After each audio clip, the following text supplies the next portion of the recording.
Assalamu alaikum warahmatullahi wabarakatuh. Alhamdulillahi rabbil alamin. Thumma salatu wassalamu ala ashrafil anbiyai wal mursalin wa ba'd. Ama baada ya kumshukuru Allah na kumtakia nyingi ziada za rehma Bwana Mtume Muhammadin sallallahu alaihi wasallam.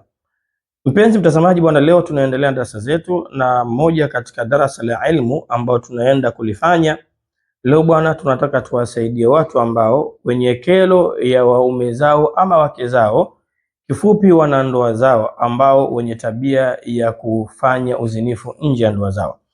Kuna watu, moja katika athari ambazo zinazoathiri, unakuta watu wanakuwa na tabia za kutoka ndani ya ndoa zao.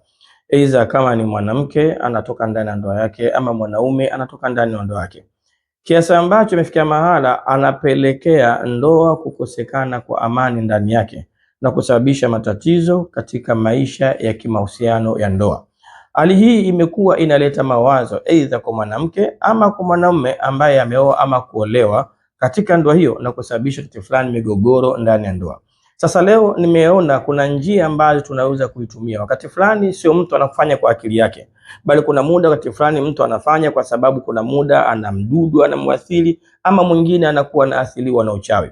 Lakini leo sasa nataka twende tukafanye namna ama njia ambayo inaweza kukusaidia kwenda kuondosha hali hii, ikiwa huyu ambaye unamuona anafanya zoezi hili kwamba anakuwa kama ana kitu ama kurogezewa ama ana mdudu anamsababisha kuwa ni mtu mwenye hali hii. Lakini pia hata kama ni mtu ambaye anafanya hali hii ni wa kawaida tu, lakini ana hiyo tabia ya kujikuta anatoka nje ya ndoa yake na unatamani kumtuliza, basi nenda kafanye katika haya ambayo ninaweza kukujuza.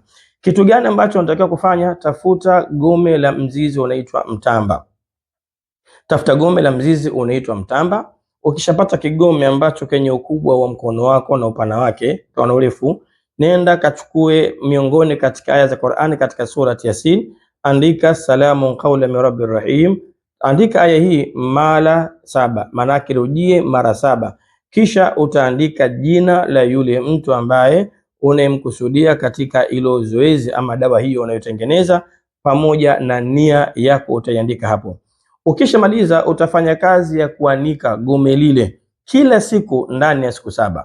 Lakini jitahidi na ujue kabisa kila siku unapoanika, basi utachukua lile gome kwanza, utalifukiza katika moshi ama moto ambao utachukua ubani unaitwa ubani zuhra, utaweka katika moto, kisha utakuwa unafukiza lile gome ukiwa umeandika ile aya salamu qawlan min rabbir rahim na nia yako na jina la yule mtu ambaye unamfanyia, aidha mume wako ama la mke wako. Kisha utakuwa unatia nia yako. Ukimaliza utaweka kwenye moto siku ya kwanza, utafanya hivyo siku ya pili mpaka siku 7.